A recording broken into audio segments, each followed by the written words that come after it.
एक बार फिर क्लास में आप सभी लोगों का स्वागत है। हम लोग magnetic effect of electric current part 2 पढ़ना स्टार्ट करेंगे। तो चलिए क्लास शुरू करते हैं।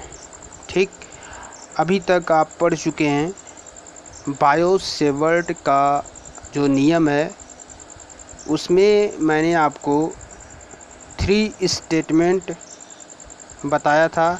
फिर से मैं रिवाइज कर दे रहा हूँ। पहला स्टेटमेंट क्या था? जो मैग्नेटिक फील्ड होता है is directly proportional to electric current. ठीक। दूसरा स्टेटमेंट क्या था? Magnetic field is directly proportional to length of small element of wire. ठीक। तीसरा क्या है? Magnetic field inversely proportional to square of distance between small element and given point P. ठीक है, तो आपको ये 3 स्टेटमेंट अभी आपको क्लास 10th में समझना है, बहुत ही ज़रूरी है। ठीक है, तो हर स्टेटमेंट का मतलब मैं आपको बता चुका हूँ। पहला जो स्टेटमेंट, इसका मतलब क्या है? इलेक्ट्रिक करंट के बढ़ने से मैग्नेटिक फील्ड भी बढ़ेगा। अगर इलेक्ट्रिक करंट घटेगा तो मैग्नेटिक फील्ड भी घटेगा। ठीक। दूसरे का मतलब भी वही है कि अगर लेंथ अधिक है तो मैग्नेटिक फील्ड क्या होगा? वो भी अधिक होगा। अगर लेंथ छोटा है तो मैग्नेटिक फील्ड छोटा होगा। थर्ड स्टेटमेंट बहुत ही फेमस है, आप जानते हो, इनवर्स स्क्वायर लॉ, जो कि क्लास 9th में आप पढ़ चुके हैं। इसका मतलब क्या है? डिस्टेंस अगर अधिक है तो मैग्नेटिक फील्ड क्या होगा? कम होगा। और अगर डिस्टेंस अगर कम है तो मैग्नेटिक फील्ड अधिक बनेगा। ठीक। तो चलिए इसके बाद हम लोग समझते हैं एक नए साइंटिस्ट के बारे में, जिसका नाम है ऑर्स्टेड। ठीक। इसने क्या बताया इसके बारे में समझ लेते हैं। ऑर्स्टेड का क्या एक्सपेरिमेंट था इस magnetic effect of electric current से रिलेटेड? उसने ये बताया कि अगर, चलिए फिगर के माध्यम से समझाते हैं, आपको बहुत ही अच्छे से समझ में आएगा ऑर्स्टेड का एक्सपेरिमेंट। चलिए देखिए क्या एक्सपेरिमेंट है, मैं आपको अच्छे से समझा दे रहा हूँ। देखिए यहाँ पर आप देख रहे हैं कि एक बैटरी है। यहाँ पर यहाँ पर एक बैटरी है। ठीक।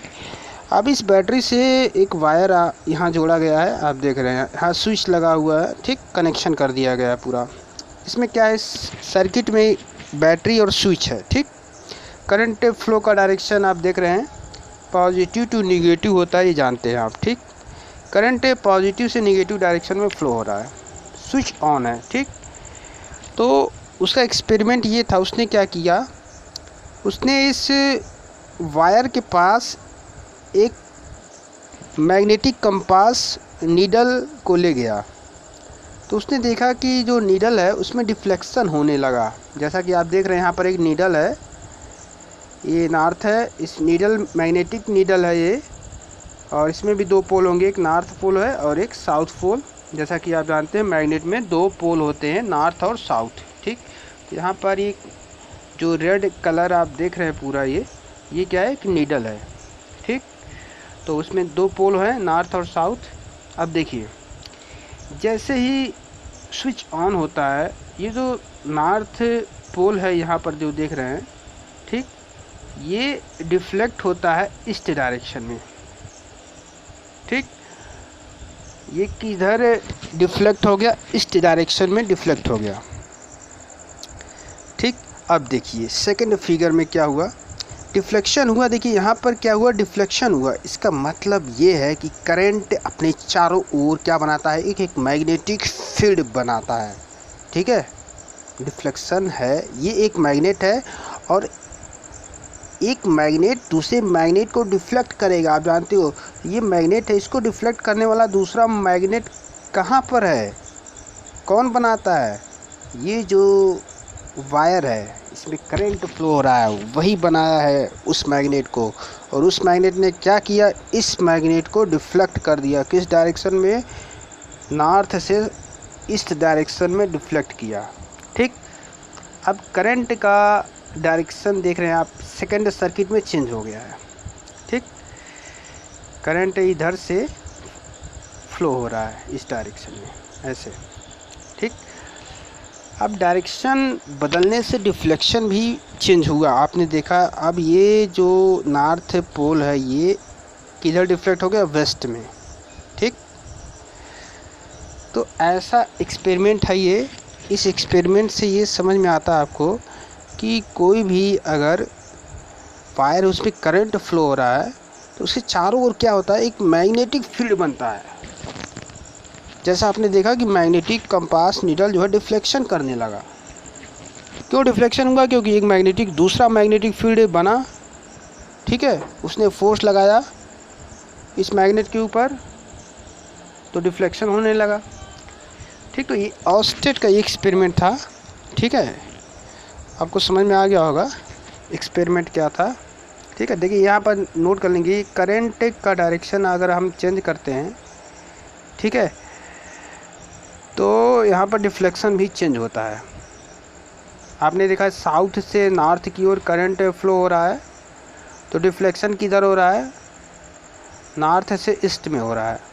और वही करंट अगर नॉर्थ से साउथ डायरेक्शन में फ़्लो होने लगा तो डिफ्लेक्शन किधर होने लगा, वेस्ट डायरेक्शन में होने लगा डिफ्लेक्शन। ठीक है, तो डायरेक्शन है इसमें। अभी डायरेक्शन से रिलेटेड बहुत सारे नियम अभी इस चैप्टर में आपको देखने को मिलेंगे। ठीक है, तो चलिए इसके बाद हम लोग अब समझते हैं आगे। नेक्स्ट देखिए, तो अभी आपको समझ में आ गया कि बायो-सेवर्ट का नियम क्या है, ऑस्टेड का एक्सपेरिमेंट क्या है। ऑस्टेड ने ये बताया कि जो भी इलेक्ट्रिसिटी और मैग्नेटिज्म होता है वो दोनों एक दूसरे से जुड़े होते हैं। ये बात आप नोट कर लेंगे कि electricity and magnetism both are co-related to each other. Electricity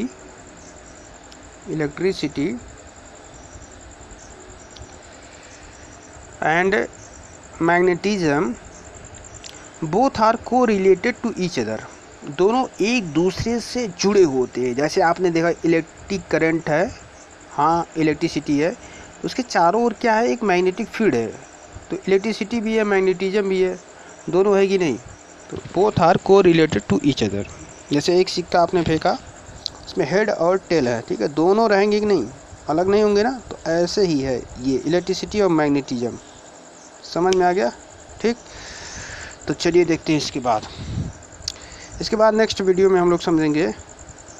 अब कोई एक्सपेरिमेंट नहीं बताऊंगा, अब मैं आपको टॉपिक पे, हम लोग ये सब टॉपिक ही है, बेसिक चीज़ें जो जानना आपको ज़रूरी था। ठीक है, तो 2 नियम समझा दिए। आज के लिए बस इतना ही। थैंक यू वेरी मच, धन्यवाद।